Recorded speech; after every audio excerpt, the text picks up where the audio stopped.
been a few months, but I'm finally ready to try to get this engine back together. Here it is. Well, here's the block. In the last video on this thing, I don't even remember what I said about what I was going to replace, but I ended up replacing a lot more things. You know, we'll get into it later as far as why I did what I did. There's a bunch of parts here. Some of these I even recognize, but most of them, it's been a couple months, like I said. I believe I rebuilt that turbo. It's coming back to me. And then there's more stuff over here.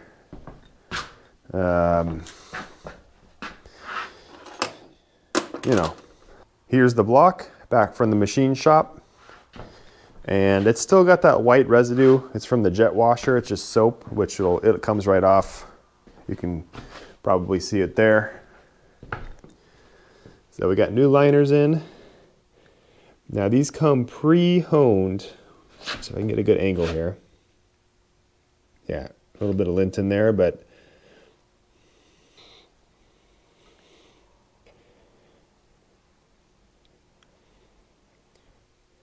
so these all look good. We had the machine shop put in new liners, and what else did I have them do? I had them check for cracks and replace the cam bearings. And they obviously jet washed it. Whoops. Okay. So as I was putting this thing onto the engine stand, I noticed the first mistake I made before I sent it to the machine shop. Before we get to that though, I want to mention one thing really quickly. If you've clicked on this video because you're thinking of doing a 4BD1T swap into your truck or your Land Cruiser or whatever, just know that this is a industrial version of the 4BD1T. I know there are differences. I'm not 100% sure on what they all are. And two, I am not an expert rebuilder. I've never rebuilt one of these before. But I have done a fair amount of research, and I have the shop manual here, so I'll just be following that, and hopefully it works. So first mistake I made is I didn't chase the threads on the block. Most of these head studs look good, but some of these look bad. I've already done the whole back of the block before I put the engine stand on, but we got to do all these. And there's a ton on the sides.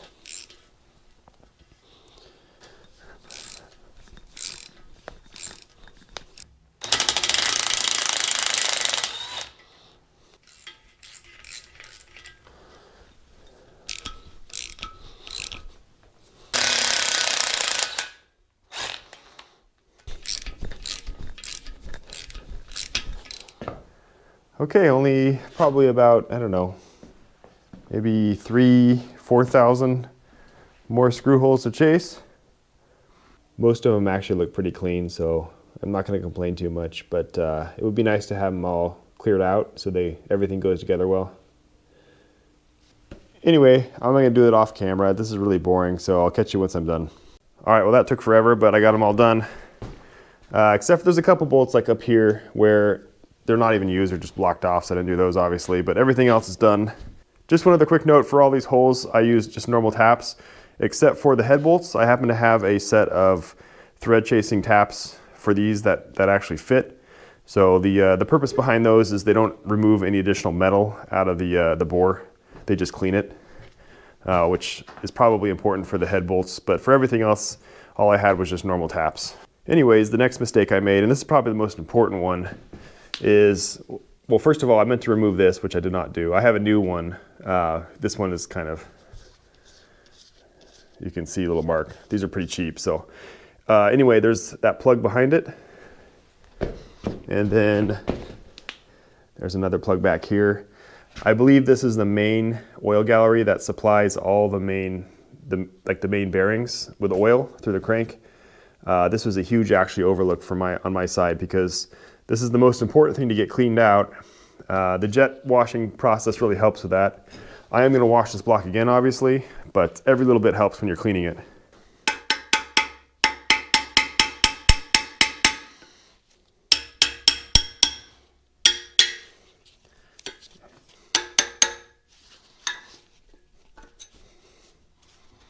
There we go. And I think the only thing you have to keep track of is that this hole has to face the camshaft, which I don't know why that would matter since it's coming through either way, but whatever.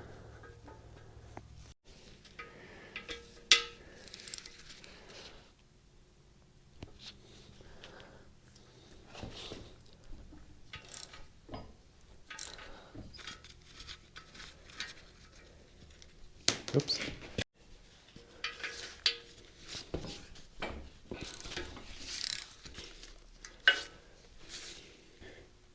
Now both of these, you can look in there.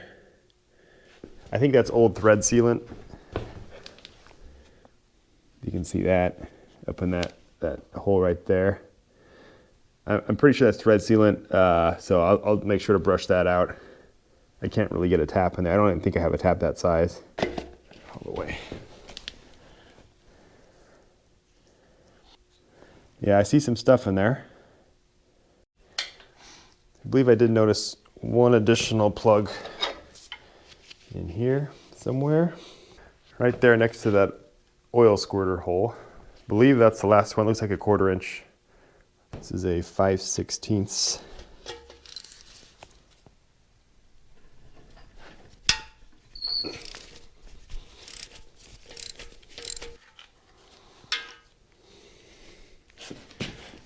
Looks like this runs up through the oil cooler on the side here. Definitely another oil passage that we want to clean out. Some more of that thread sealer on there.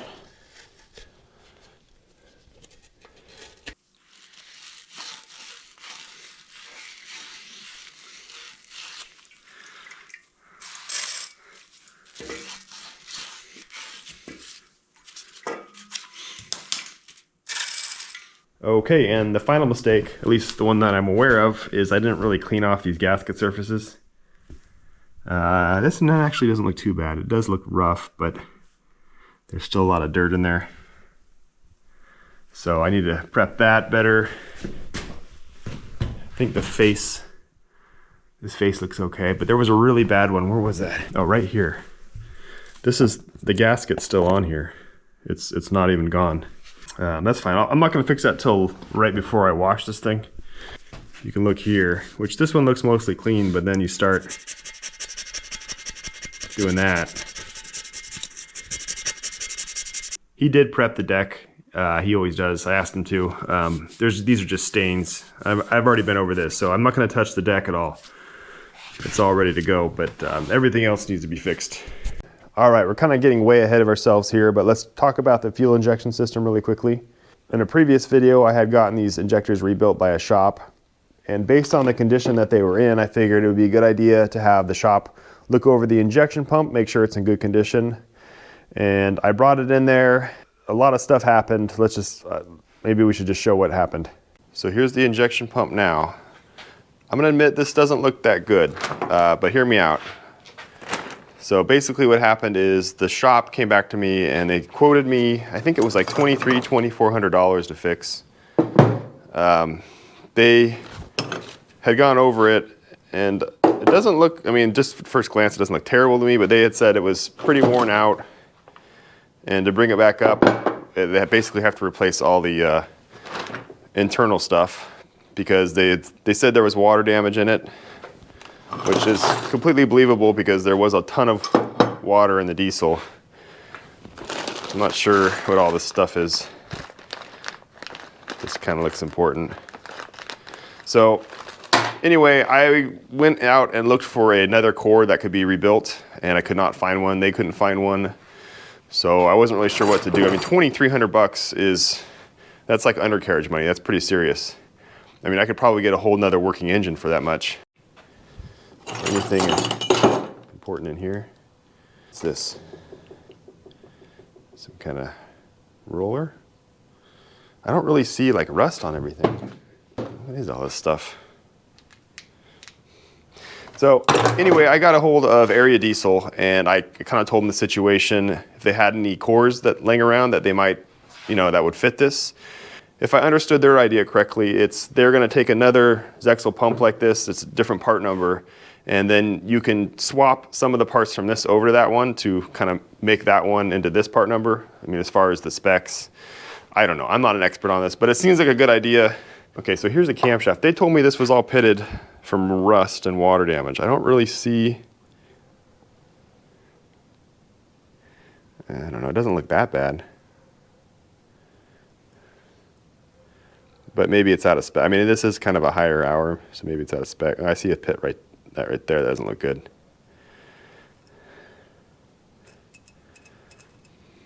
bearings look okay.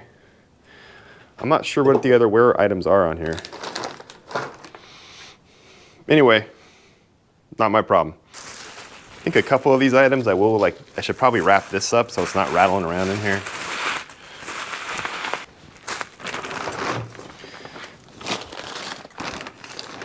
Maybe I should wrap this gear up. I think everything else will be okay.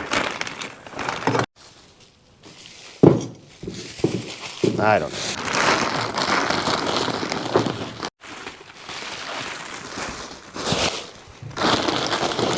Oh, you.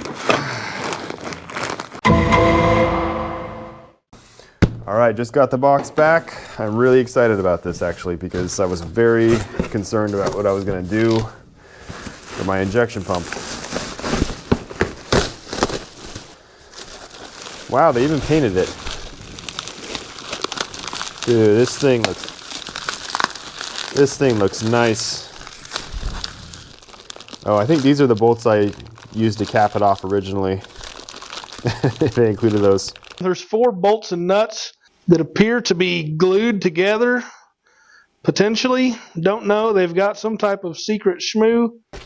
These are like non-metric fasteners. I just chucked in the holes, but they sent those back. Looks like some new sealing rings. This is almost too nice for me to put on the machine. Look at this thing. This is nice. I'll put what they did up on the screen here, but there were some worn plungers in it. They replaced it. They obviously assembled it because I sent them just a bag of garbage. They replaced the camshaft, which I saw a pit in it. It didn't look that bad to me. The original injection shop had told me that it was like rusted out, which was obviously not the absolute truth. And if you want to, I believe they did do a video of this build, so if you're curious about what goes into it, I'll put the link. I think I can put it right now, but if not, I'll put it in the description of this video. One question I'm sure a few people are going to have is, well, in the last video you saw me rebuild this valve block, which is pretty complicated. You know, why didn't I try to do this myself? This is a really complicated thing, but more importantly, you need some specialized equipment to set one of these up and calibrate it and have it run properly. I don't think this is really something you can do at home. I mean, you could maybe get it running really roughly and mess around with it, but it's never going to be as good as if it's been calibrated on a bench by a professional. But if you're curious about the process, you can go check out their video. Like I said, I had the link there to see what's involved. Okay, on to the crankshaft. So if you saw the last teardown video, if not, that's fine. But you should know that the reason I'm doing this is when I pulled the bottom end apart, the first piston actually I think I pulled out has this big crack. Just take my word for it. There's a crack from this lower hole all the way up to the top and around through the other side. I was hoping originally just to replace one piston, but you can't really do that. There's so many different designs and grades of pistons for this engine that it makes more sense to replace all the pistons and all the liners together. That way you get a set that's matched. So that's what I'm doing. Anyway, the kit I ordered, which was fairly expensive, but it was a good quality one. It came with new pins, and I also opted to buy new bushings for the rods here. So basically, the crank and the rods are the only thing that's going to be original. Everything else is getting replaced. The crank is in excellent condition. I've been over it, checked it for cracks. I've mic'd it. It's rounded. It's well within spec. There's no scratches anywhere on the journal. The bearings were in really good condition too. They were just slightly worn. The one thing I do want to check, which I haven't checked on this, is to check it for a warpage. And I'm going to do that now. And while it's gone, I can clean up this area a little bit better. And I just realized the way I have the engine stand set up, the crank's not going to fit on it.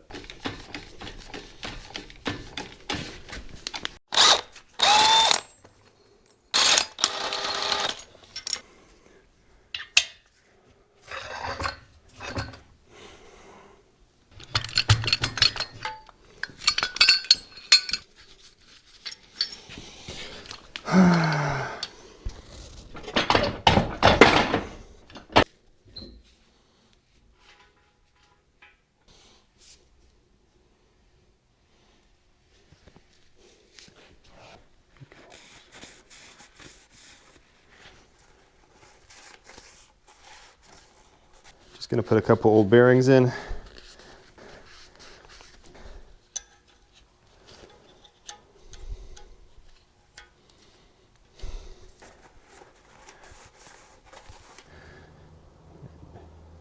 Just gonna put a little lube here so everything slides okay.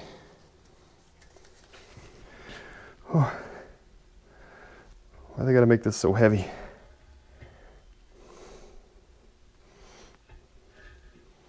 All right. So the idea here, there's only 2 bearings holding this up. It's like a V-block kind of, it's just for poor people. And we'll check the warpage, see what it looks like. Okay. So we're 0. -1. +1. 2 thou. Get that a little bit centered on there better. This gauge is on its last legs, I think. 67, did it move?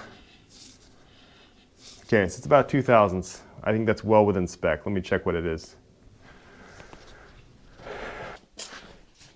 Does the camshaft fit? So let me just kind of lube these.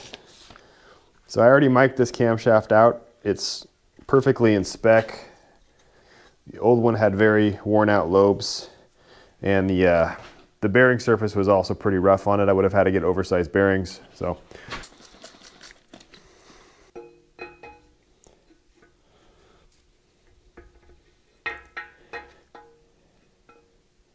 the machinist didn't want to install the cam plug until I verified this, because he's had so many problems where people didn't do that, and then the cam doesn't fit for some reason. Maybe they ordered the wrong bearings or something, I don't know.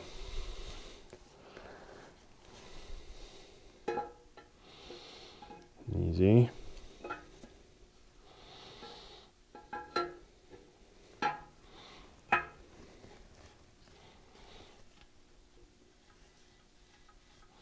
Seems to fit.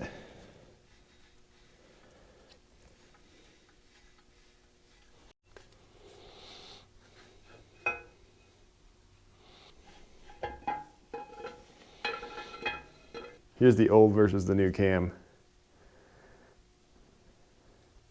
So besides the lifters being out of spec, I mean, these bearing surfaces are, well, I mean, by the way, since we're here, obviously I got new lifters since it's a new cam. I also got a new gear for the oil pump, because the old one was kind of worn to this in a couple spots. So new gear for that.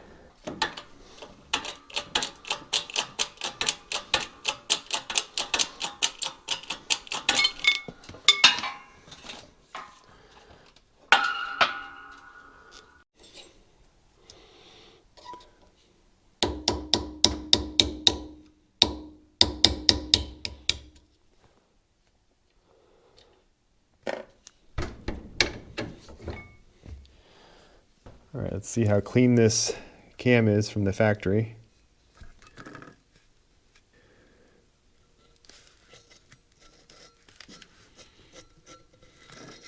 Pretty dirty.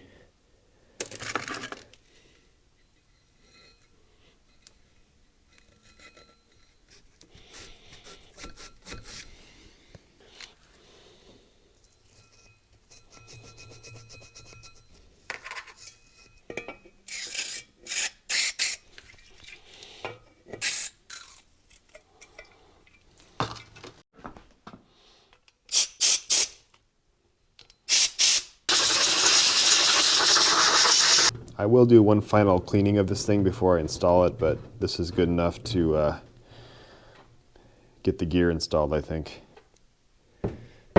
This seems like the safest way to do this.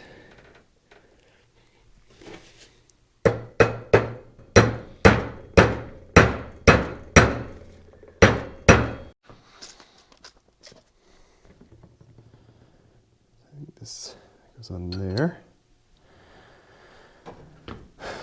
Does this go like this or like that? I think it's like that.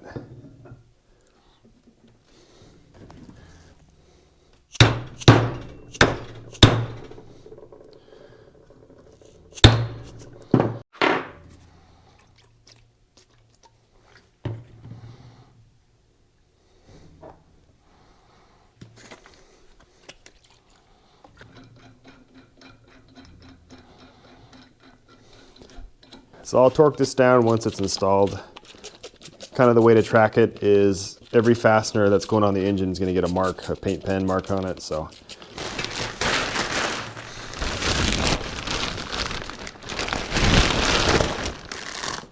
let's quickly verify that these are all kind of the same weight. They are marked as standard. 988. 988. 987. 993. Oh. 986. 988.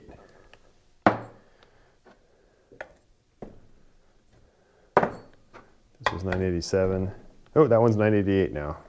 It's a miracle. 985. Does it depend where you put it? 986. Okay, well, it's 2 grams off. These are actually a little bit different than the original pistons. You can see the originals are taller. I mean, it's really just the skirt. The wrist pins line up with the top of the piston height. I already measured that, but you can tell the ring lands are a little bit different. And then you got these oiling grooves.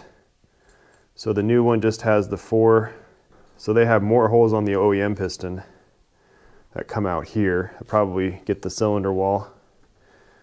These have, there's 3 on here. This has 4 bigger ones. There's also this cut out here. This is where the old one cracked, actually, isn't it? Isn't this is this the cracked one? Yeah, the old piston cracked right here. Kind of right where those new cutouts are. So I wonder if this is like a structural thing to prevent that. Maybe it's a common issue, I don't know. Anyway, probably the most important thing is the top of the piston to the wrist pin is the same exact height. This goes right in there perfectly. So at least that's correct. It's just a slightly different design. Maybe, hopefully it's an improvement, we'll see. All right, next up are the rings. Got one here. By the way, these liners are chrome lined, and these rings are cast, but they're chrome covered. And if you know a lot about engines, you know that's doesn't sound right. And some nice gentleman actually messaged me on Instagram about that, and he helped me figure it out. I can show you here. So it turns out these rings are chrome lined on all surfaces except for the outside surface where it rides on the liner. And that's how, I mean, if this was chrome and that was chrome, this thing would just eat itself apart very quickly, but that's how they do it. I'm not sure behind the reasonings why, but there you go. And the second ring is not chromed at all. It's just completely normal cast. So they want you to check at about 1/2 of an inch and at about 5 inches. And the spec is 0.25 to 0.45 with a limit of 1.5. So there's quite an amount of gap allowed. This is right at 0.45. So let's try all the way down.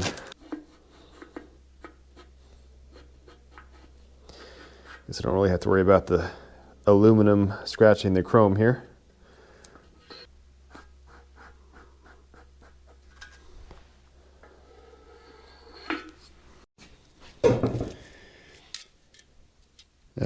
Yeah, so it's about the same. It's maybe 0.01 millimeters wider down there. Maybe the same. So the manual doesn't say to do this, but for a gasoline engine build, I would usually at this point check for roundness on the cylinder bore.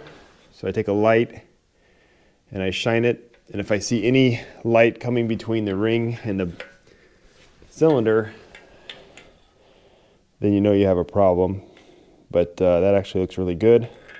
While I'm here, I may as well check it the whole way down.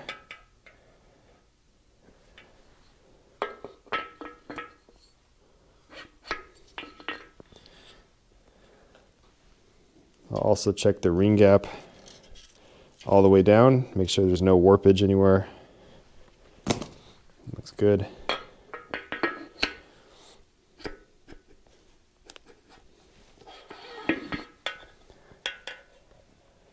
Okay, cylinder 1 looks perfect, well within spec, everything's straight, so I'll do the same thing for 2 through 4. I'm going to use the same ring for all of these, and that'll let me know if I need to worry about, matching rings to cylinders. If it's measuring out the same for all 4, then I know as long as the other rings match this one, I'll be okay.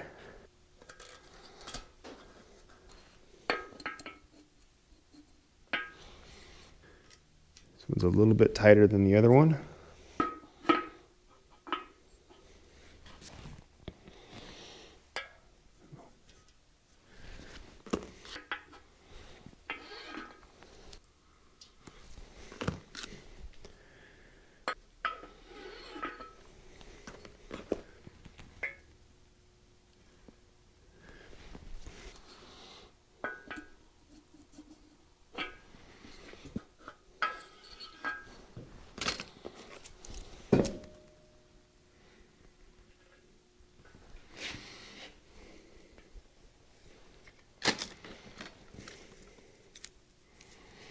Okay, so what I found is cylinders 1 and 3 are about the same.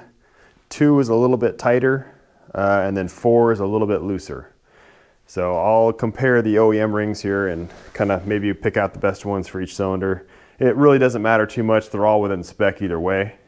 This is the second ring, which is an all cast ring. There's no chroming on it, but you got to check that. I believe it's supposed to be a little bit tighter by about 0.05 millimeter. And finally we got the oil ring one, which is supposed to be the same as the second ring.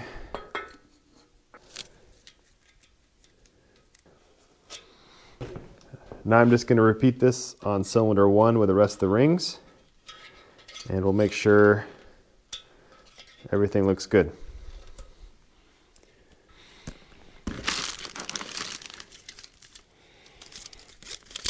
Set number 3.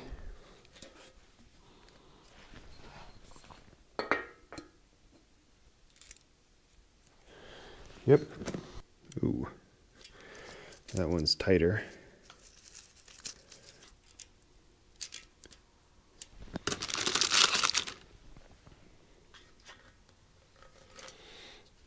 And that one's also a little tighter.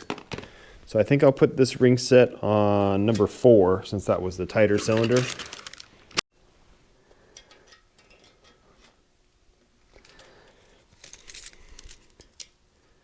It's right on the same.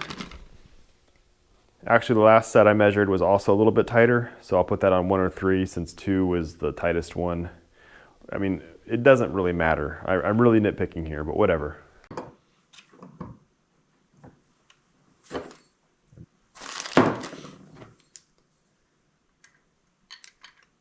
Okay, so this was the smallest one, and we're talking about like half of a thou here, not a lot. This was the largest one, so that goes to 4, and then these are about the same, 1 and 3. So I think I got it set up here. Okay, next up we have the piston pins here.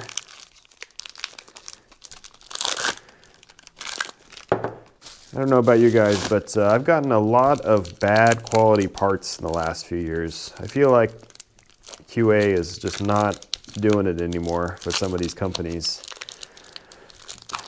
These old Isuzu rings are like, you can tell they're, by the tape on them, they're about 10 years old. And so it's no wonder those all measure out really nice, but some of these newer things, who knows? So it's probably a good idea to check them. So the spec I got, this is a standard micrometer, so it's 1.379 to 13792. I got the set to 1379. It's a little bit tight, a little bit. We'll go up half of a thou. Oh, there we go.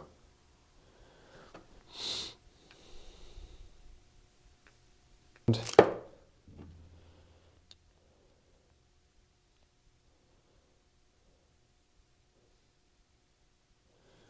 a good one.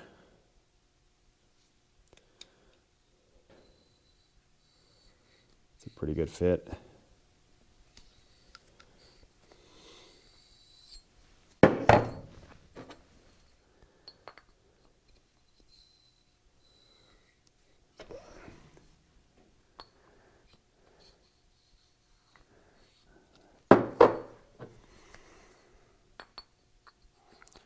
These all did ship together, by the way. I mean, these pins came with the pistons. This one's a little bit looser. Can we find a better pin for that one? Ooh.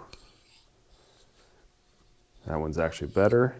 It's about the same. Okay, we'll keep this pin with this one. Maybe I should do all these. That's a good one. Okay, next up is the bushings in here. By the way, I've already checked these for straightness.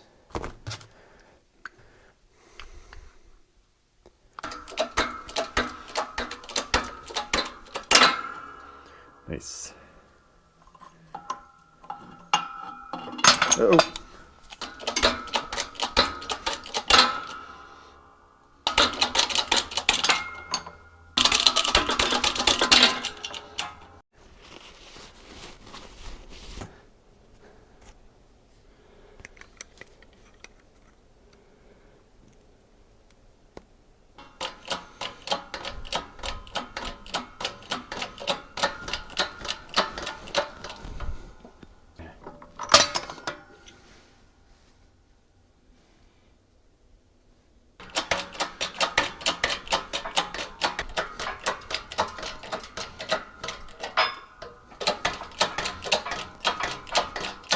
Little bit of an overlook here. The piston pin diameter is supposed to be 35 millimeter to 0.005 millimeter. And in here, I kind of forgot about this, but after you install the bushing, you're supposed to ream it out to 35.017 to 0.025. So I think it's going to be another trip to the machine shop, unfortunately, to have them do that. This isn't something I want to do myself. It probably needs to be pretty square on there. Although they show someone just holding it with their hand. Yeah, I'm gonna have to take these to the machine shop, I think. But while I'm there, I'll have them take a quick look at this number 4 rod cap. You might have seen in one of the previous videos, I noticed this one right here. It's a little bit harder to get this bolt through, right there, versus this is what all the other ones are like. A little bit suspicious. Actually, I think I just figured it out. So the bolt starts to drag right here. So right when this wider part starts to get to this area. And if you look in here, so if you look in there, you can see that wear spot where that bolt's rubbing. That's right, the same location where it starts to drag. And that corresponds exactly with this punch mark. So I think someone got a little crazy with the punching and it slightly indented in right there, and that's what the bolt's dragging on. Because there's no other wear spots except for right there. So I was just measuring these. These definitely need to be reamed out quite a bit. So back to the machine shop. So I think while I'm there, I'm going to have them polish the crank journals as well. Let me show you why. So if you look at the crankshaft section in the manual here, it runs you through how to measure it. And then it says if it's out of spec, you have to regrind the crankshaft, which is pretty obvious, except for these engines, which mine's one of them. It's like the turbo versions of the 4BD1 and 6BD1. I'm not familiar with these. A little bit later, it says that these crankshafts are finished with some kind of hardening, like Tough Tried. I'm not sure what that is. Some kind of hardening setup where it says don't even attempt to regrind it. You basically have to just toss the crank if it's out of spec. And they don't even offer undersized bearings for it, in fact. The undersized bearings are not prepared. Anyway, long story short, I could polish it myself. I've done it before with like the shoelace method and the sandpaper, but since I'm taking this in and since there's really no room for error on the crank, I might as well just have it professionally done along with this, since I'm already making a trip there. And just one less thing that I have to worry about screwing up. By the way, since we're talking about bearings, I might as well just mention this. For the all the bearings, I got the OEM ones from Isuzu. So these are the rod ones. These are the mains. I don't know why I have two sets of thrust. Like I said, there's only one size of bearing, so everything's within spec, so those should go right in. I will do a quick sanity check with plastic gauge on the final assembly, just make sure, you know, I didn't get a bad batch or something, but besides that, that's all I really can do with the bearings. All right, where does this go?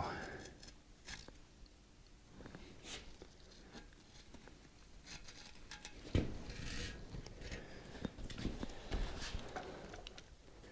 a mark here.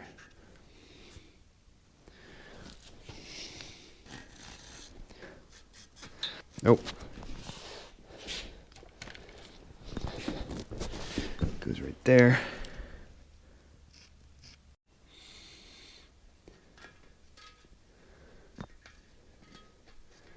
Does that not go?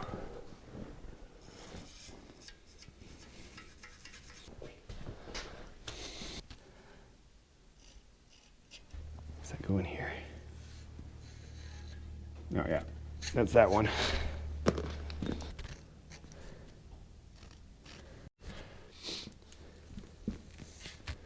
That's the main oil passage. So I'm really not familiar with this engine, and I'm just marking the spots where I need a brush when I'm washing it. Otherwise I'll forget. And these must go. Does that go in the...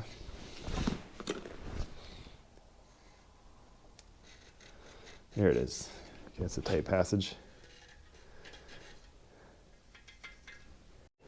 So that one's oil. I think these are coolant. I think there's only one. This is the only oil hole to the top, it appears. There's one here. Ooh, that feels like sludge in there. What is that? There's like grease in here. Oh, that feels really bad. Well, if you're wondering why I'm cleaning this thing again, this is why. This was a clean brush when I started. So was this one actually. This was a white brush. I can feel goop in here. Does this go in here? Oh yeah, it's hitting. I can feel it hitting. It's just... There was just a ton of goop in there.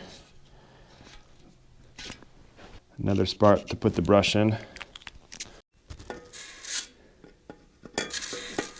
So I'm not a expert engine builder by any means, but I do know from experience that you get about 95% of the dirt out with the machine shop cleaning, whether it be hot tanking or jet washing. But the problem is, this is a 30-year-old engine, so this whole oil passage is going to have 30-year-old goop in it, and as soon as you start the engine, the first place it goes is into your bearings. So that's kind of why I'm cleaning this thing out. So, and there's a lot of dirt in here, by the way. I just want to break up the big stuff here before I wash it. This felt like it was clogged. I mean, I could not push the brush through initially. So there was definitely something going on in here. Wonder if this was related to the cam bearings being trashed, especially up front here. And it looks like the piston squirters here run off the same oil passage. I'll make sure to brush those out, although they're probably not too bad. I think that's about it though. That's all the main bearings. I didn't mark these, but I'm obviously going to brush these. I mean, since they're right there. This isn't going to fall out, is it? So I missed that one. There's that. That. All right, and to clean it,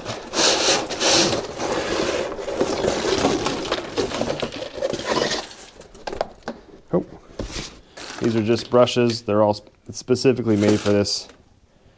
I only need a few of these actually. I think I need, well, I'll figure out which one of these works best in the oil passage. And then a couple of these for the piston.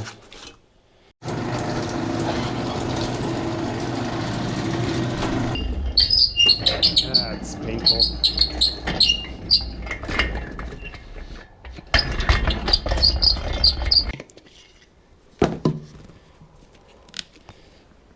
So I have done this before. It actually worked out pretty well. It was a lot drier when I did it, and it was with an engine I was familiar with. But I have better brushes this time, so maybe it'll even out. It's probably good. And I'll be using hot water for this. Let that warm up.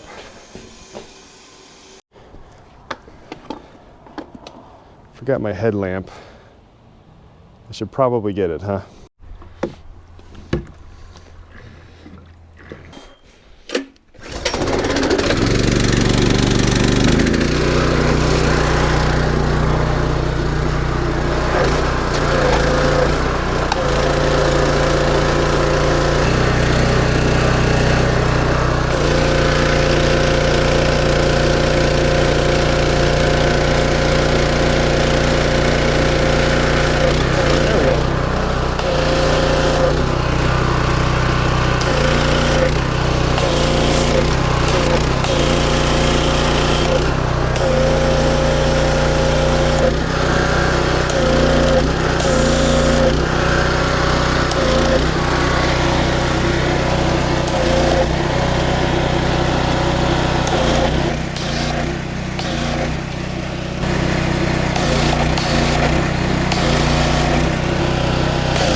The biggest one. At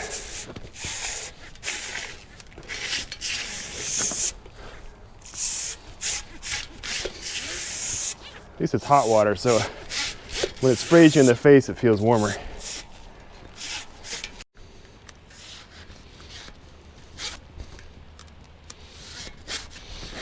That one goes all the way through.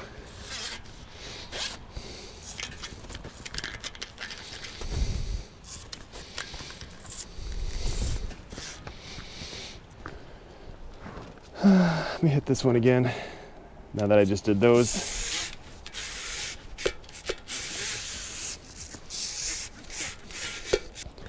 I thought there was some up here. Oh, I need to wash, almost forgot about these, the tappets. These are probably pretty clean, but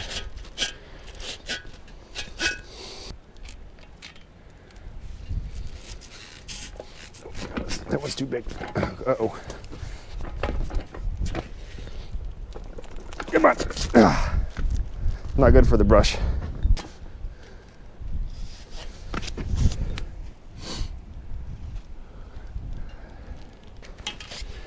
You know what I forgot to do? I forgot to cut down all these. Okay, I can do that next. It's okay. I gotta grind down these gasket surfaces with a brush. Shoot. Totally forgot about that.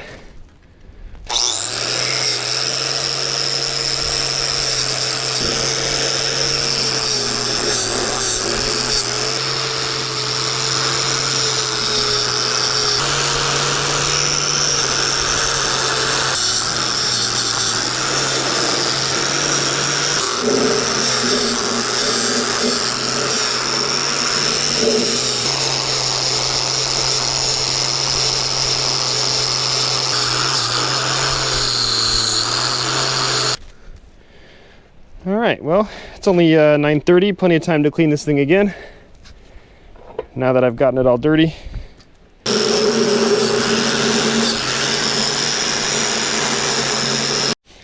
All right, take two. Whoa.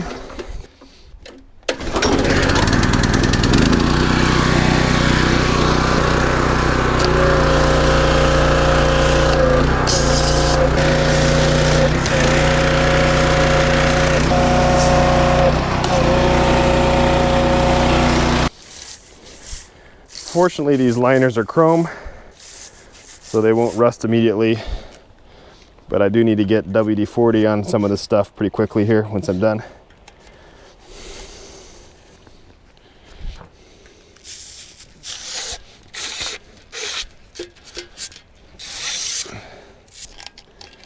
Well, at least my driveway here will get clean.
Okay, looking pretty dry.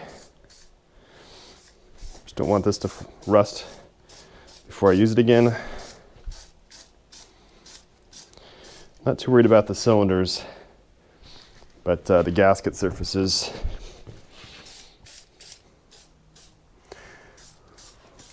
We are in a pretty dusty environment here, so I'm gonna have to cover this because it's gonna soak up dirt pretty quick.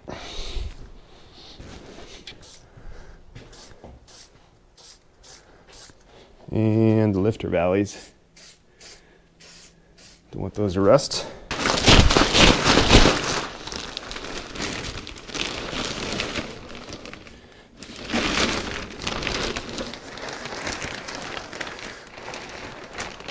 It's been a couple days. Let's see if any rust caught on.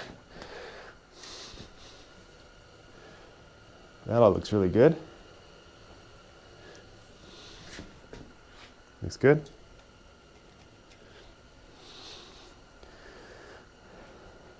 So I apologize, I was hoping to start the assembly, but I got some bad news from the machine shop. Not really unexpected, to be honest, but anyway, it's gonna take a couple days to resolve that, so I'm gonna go ahead and paint this, keep myself busy.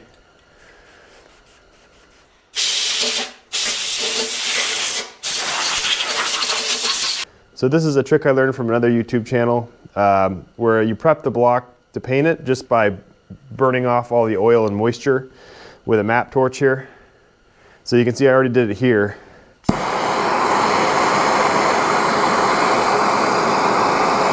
can see it drying out there.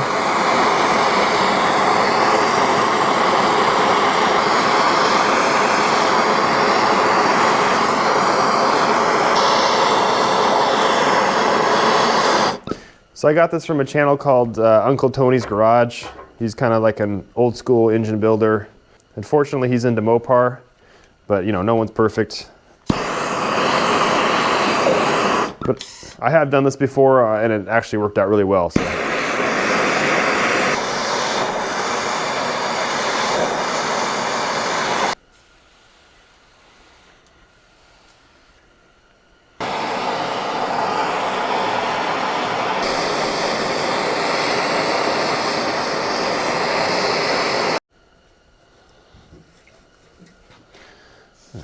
Ooh, still hot.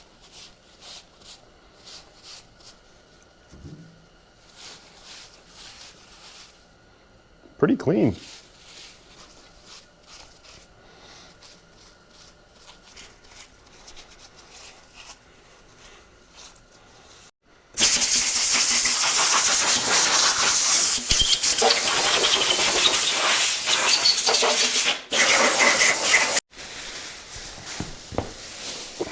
I'm going to be freehanding this because I'm too lazy to put tape on it.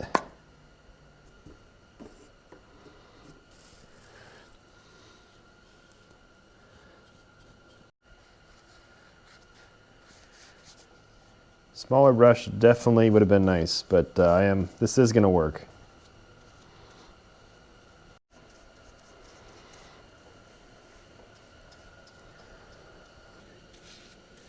This is actually pretty satisfying to do, I'm not going to lie. I don't normally like painting, but this is kind of nice.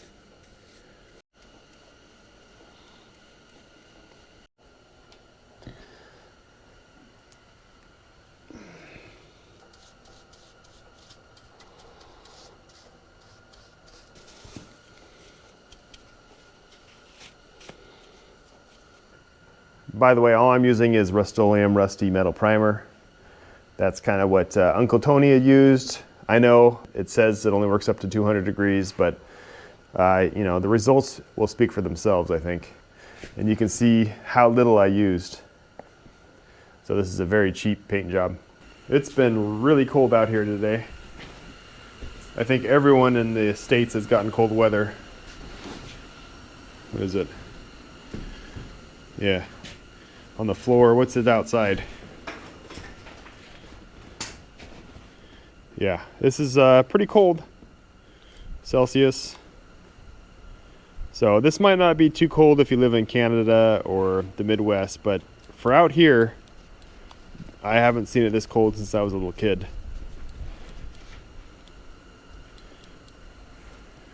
Anyway,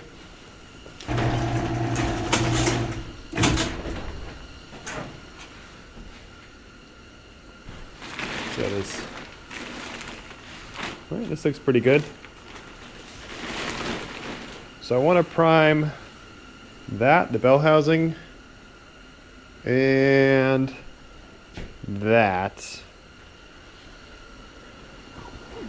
and the head, but that looks like a lot of work.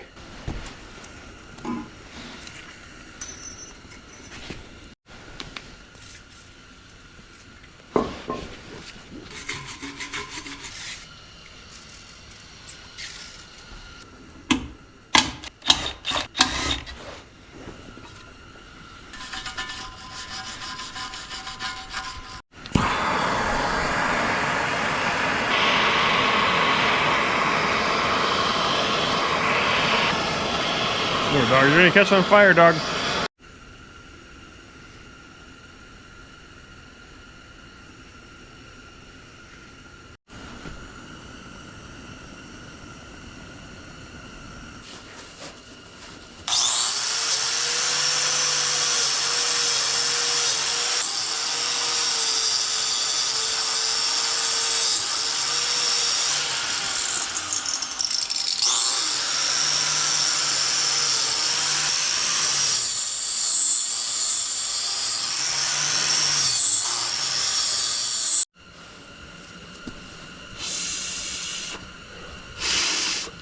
Just gonna warm up my fingers real quick.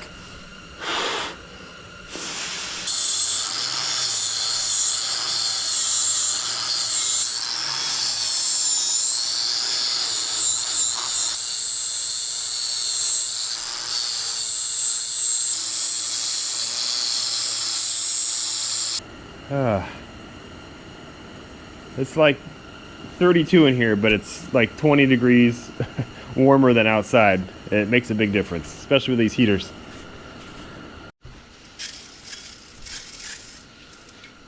Now, is this the engine side? Yeah, this goes here. So this gasket surface looks good. This is the engine side gasket. This needs to be, this is bad. Okay, we need to go over this again.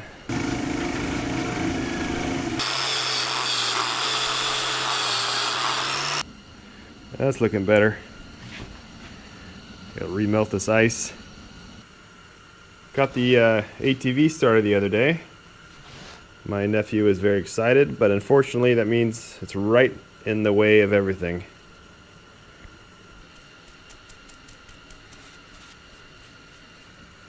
This might seem like I'm wasting time here, but I'm still just waiting for some parts so the machine shop can finish.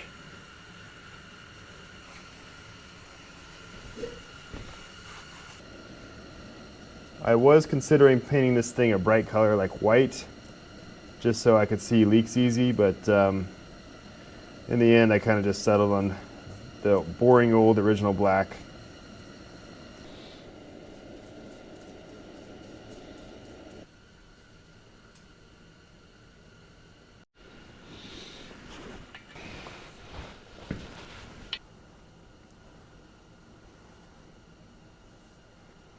There's really not much else to do right now. I guess I could be fixing the oil pan. It is right there. Maybe I should start thinking about it while I'm doing this.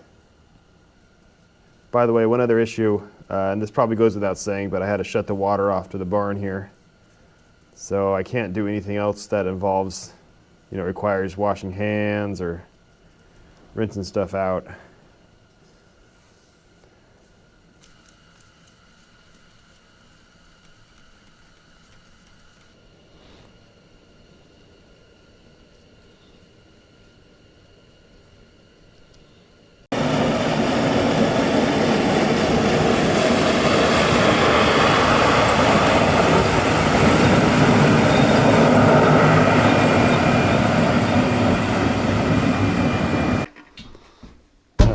So if you saw in a previous video where I took the engine apart, this windage tray is cracked.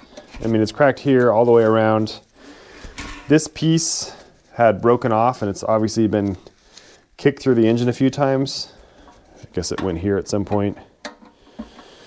The consensus in the comments is that this is a common issue, especially for me, since number one, the pump coupler was bad between the pump and the engine, and two, the engine mounts were both bad. So there's probably a lot of vibration in here that caused this to happen.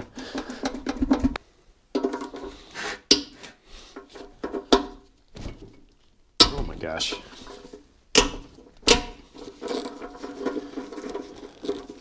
I think this is just a oil level sensor.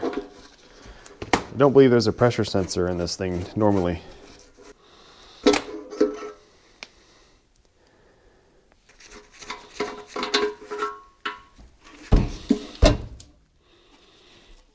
What is that? Ooh. Another thing on the bottom.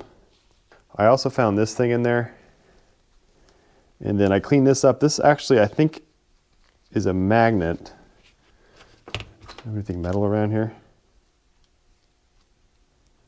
Yep, it's a magnet. Something on here. Oh, maybe it went on there. It looks like something's missing off of here. And this does fit.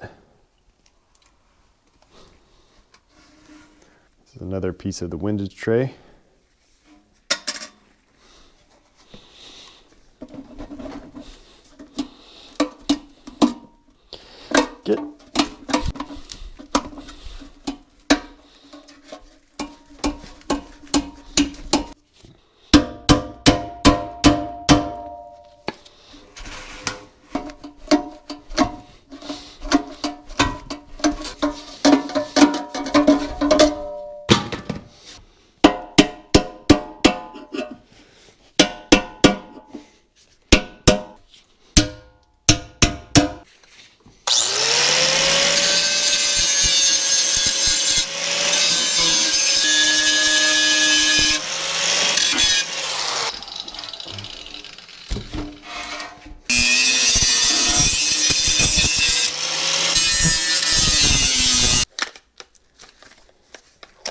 Where's the guard for this? I feel like I just had it.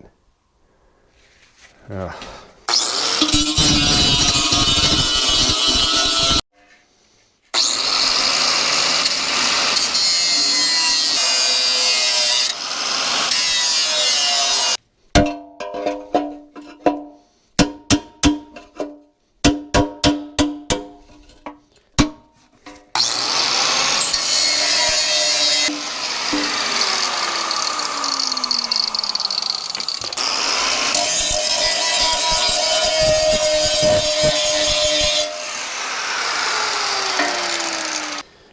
Put a nice gouge into it right there, but this is actually a pretty thick pan, so it's going to be okay.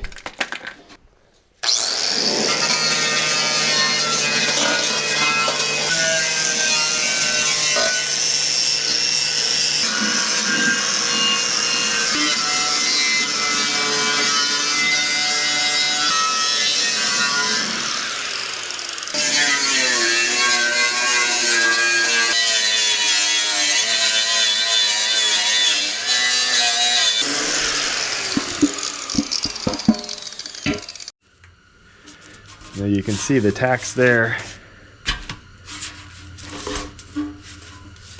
And there. Now this is thicker gauge than this. So maybe I should jump up in gauge size.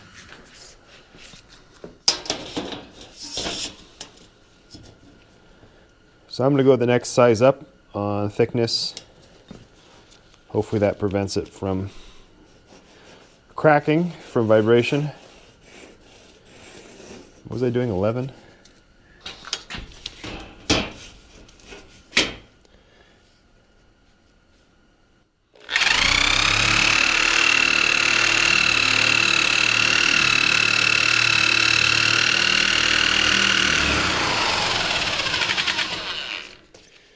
That's the problem with this thick stuff.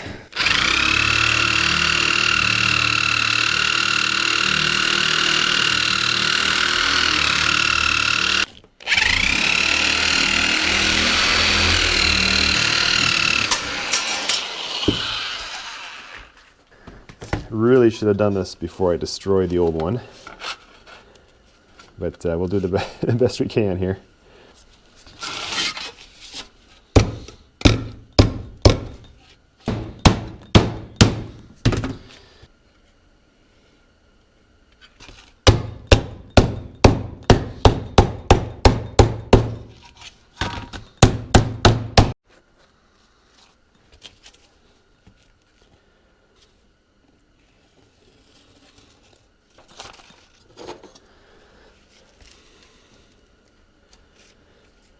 This is going to be over, right?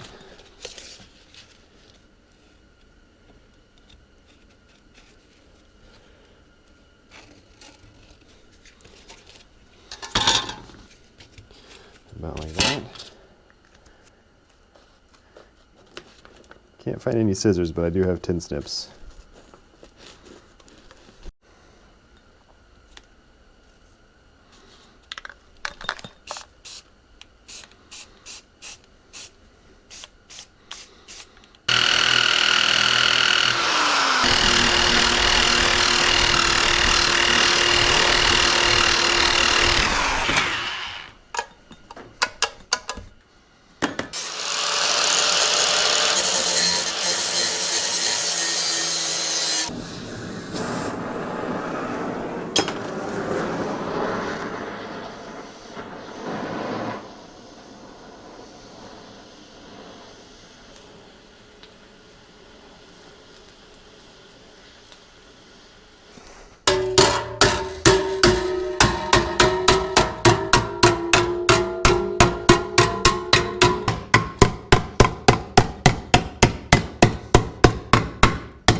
All right, now I need to measure and make sure that this will fit. This is the only hard one.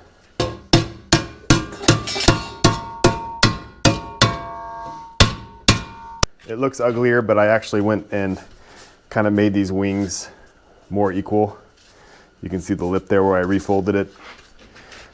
This metal's so much thicker, I'm not really worried about it fatiguing it too much. But I was worried about having enough spot to drill for a spot weld. This actually looks like it might work really well. So just maybe a little bit of a tweak on there. Let's see. It's not bad for just eyeballing this. Just tweaking this thing a little bit more. Let's see if I got it back. Oh yeah, that's like, oh, that's really nice. Much better.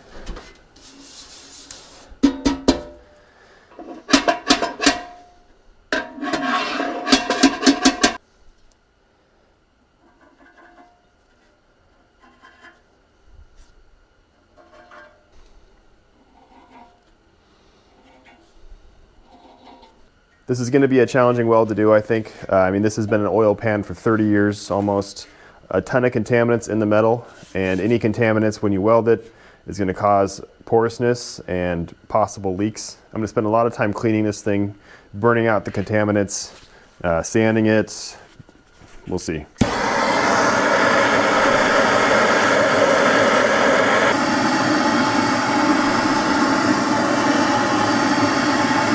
Also need to make sure to treat the outside here, because if I do accidentally burn through with a welder, it's going to suck in anything that's on the outside. So this area needs to be clean as well.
This looks like a high school shop project, but I think it's good enough.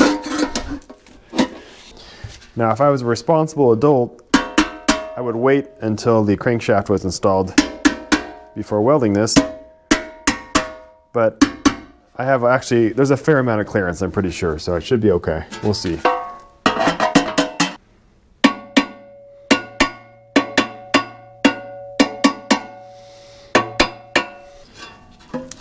Also, the new pan gasket's way thicker than the original. It's like a 1/4 inch thick. Oh yeah, come back way back.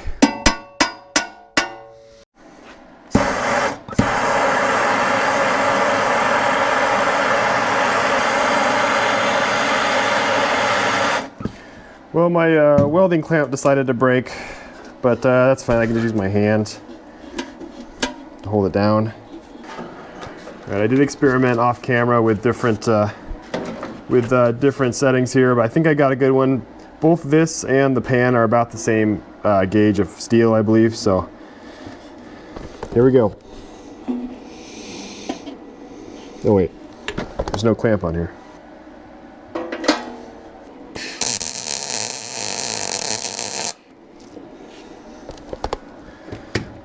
All right, did we burn through the bottom?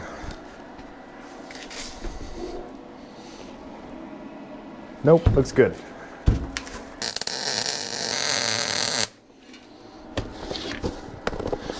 Uh-huh.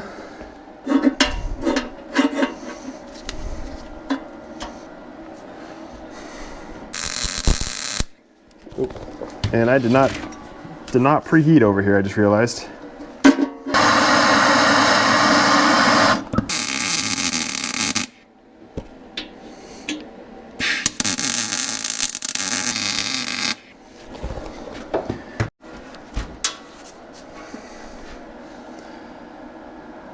Okay. That one's not the best penetration, obviously. Those all look okay, except for that one. Should I weld it on the outside? I don't think I should. I think the enemy of good is better in this case. So maybe we just leave it. I guess I should probably test it for leaks.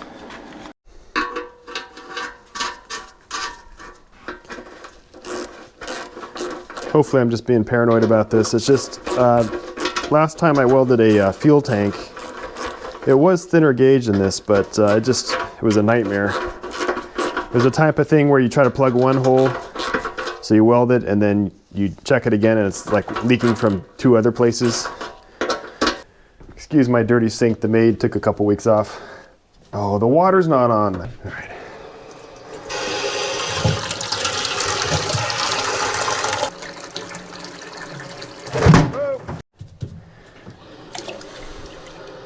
Take 2. And I'll let this sit for, I don't know, an hour or so. Okay, it's actually the next morning here. Uh-huh. Give it the old white glove. Uh-oh. Okay, well, as long as it doesn't leak out the other side. That looks good.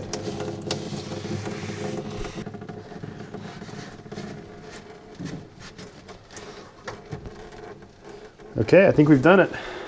So let's dump this out. Oh boy, it's heavy.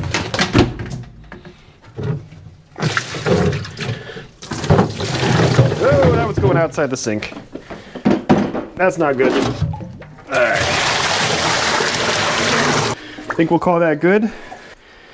0 problems, so it's probably not going to fit. It's going to hit the crankshaft or something like that, but at least for right now, it looks okay.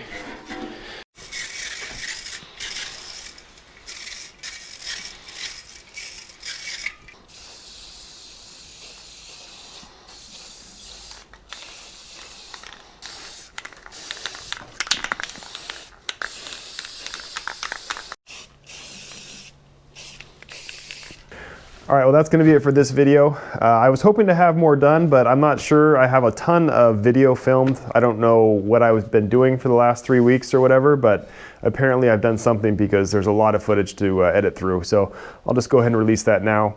I do have 2 concerns. One of them I kind of mentioned, a problem with the machine shop. So on that one, that was with the rod bushings. So I can show you footage of a freshly pressed in bushing that I took.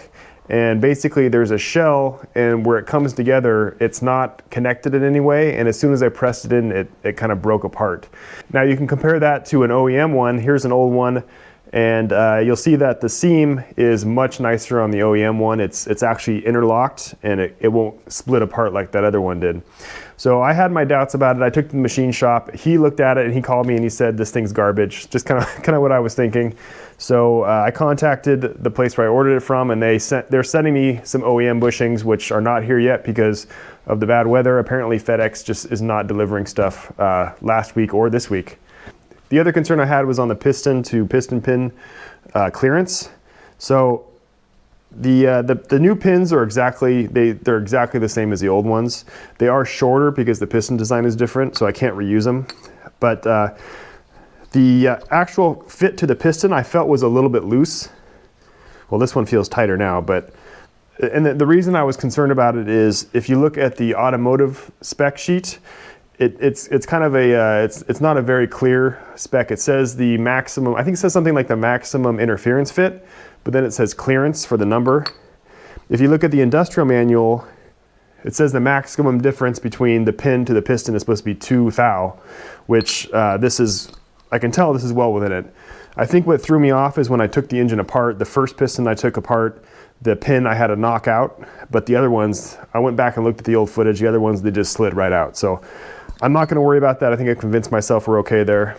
Anyways, I'm just waiting for the new bushings to come in the mail, then I can take those to the machine shop. They're gonna install those for me. They also have my crankshaft. They polished all the journals. That's already done, and they cleaned it. I cleaned out all of the oil passages on it before sending it out there, so that thing should be ready to drop right in. I don't know if I mentioned this before. I mean, I could have polished the journals myself. I could have honed out the bushings myself for the rods, but I've spent a lot of time and money to get this far. It's just, in my opinion, it's not worth cutting corners right now to save $100 or $150 or whatever. So in the next video, I'm hoping to get this back together, at least mostly. And I have decided to start this engine and break it in on a stand before putting it in the machine. There's a couple reasons for it. One, there's always an oil leak that it's way easier to fix if it's not in the machine or in the car or whatever. And two, it does need to be broken in. This is basically a brand new engine. It needs to be broken in. And there's going to be so much other stuff that's leaking or going wrong on the machine because I've rebuilt so many other things that it's going to be too hard to deal with that and worry about the engine break-in procedure. So anyway, this is taking a lot longer than I thought it would. I guess most engine builds I've done do. You got to be patient with me. I've never built a diesel engine from this far down, not even close actually. So it's a little bit of a learning experience for me. Hopefully it's entertaining for you to watch, or maybe you're just screaming at the screen and pulling your hair out or yelling at me. You know, that's okay too. I'm just trying to take my time and do the best I can with what I have here. So thanks for watching, guys. Also, a huge thank you again to Area Diesel for the injection pump. That's one less thing I have to worry about, and they really saved my bacon with. Thank you very much to them. Thank you to you for watching, and I will be back soon.